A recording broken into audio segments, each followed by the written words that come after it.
Hello guys, Kamal Tech, YouTube channel today.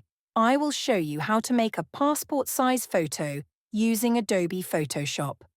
First, we will open the Adobe Photoshop software. Now we will take any photo by double tab. From here, I will select any photo. Cut the photo 40mm by 50mm with regulation 300. There is a magic tool to remove the background. We will not remove it with the magic tool. We will save it. Open any browser. I will open the Chrome browser. Here I will write Cutout Pro and search. We will go to the first website. In the product, click on the image background remove.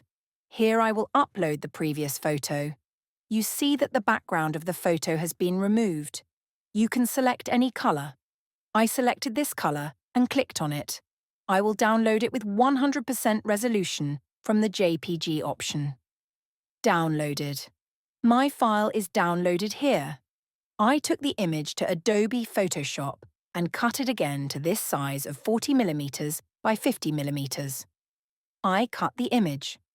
Now from the File menu, I will take an A4 paper from New Page.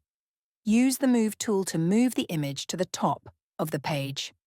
Now I will place it like a square. Then I will press the Shift plus Alt button to split the image into two parts. Then I will select the two images and press the Shift plus Alt button to split the image into four parts. Now, if everything is fine, I will print the image.